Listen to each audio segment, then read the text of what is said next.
Bonjour chers frères et sœurs de l'église de l'I-Jésus, nous sommes aujourd'hui le mercredi 24 août 2022 et nous allons continuer notre méditation d'Éphésiens chapitre 2. Après avoir loué Dieu dans Éphésiens chapitre 1 versets 3 à 14 et après avoir prié pour les Éphésiens dans les versets 15 à 23 du chapitre 1er, Paul va maintenant nous rappeler que nous sommes sauvés par la grâce au moyen de la foi. Versets 1 à 10 du chapitre 2 d'Éphésiens. Pour faire cela, il va décrire la condition passée des païens et des juifs. C'était aussi notre condition.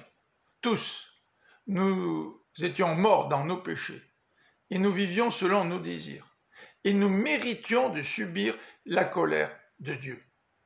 Mais dans son grand amour, Dieu nous a fait revivre avec le Christ et nous a ressuscités avec le Christ et nous a fait siéger dans le monde céleste. Voilà la démonstration de l'extraordinaire richesse de sa grâce. Nous connaissons probablement tous les versets 8 à 10 de ce chapitre 2. Nous sommes sauvés par la grâce, par le moyen de la foi.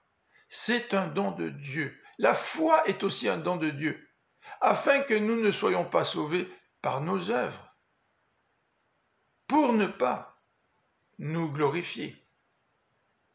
Dieu nous a sauvés pour que nous puissions accomplir des bonnes œuvres qu'il a préparées d'avance pour nous.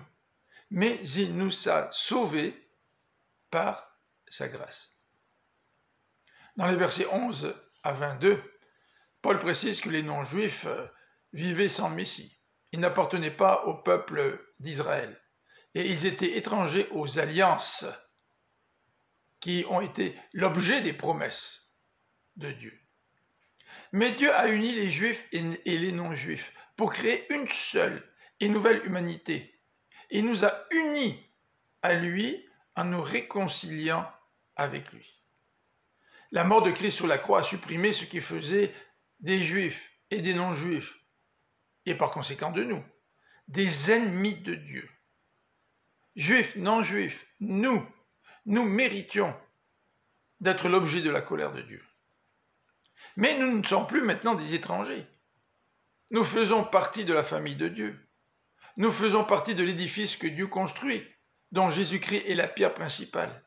Cet édifice forme un temple saint, une demeure où Dieu habite. Quelle grandeur, quelle richesse de la grâce de Dieu. Avez-vous expérimenté ce salut en Jésus-Christ? Avez-vous exercé votre foi en Jésus-Christ pour pouvoir maintenant appartenir à la famille de Dieu? Je vous souhaite une bonne fin de journée. À demain.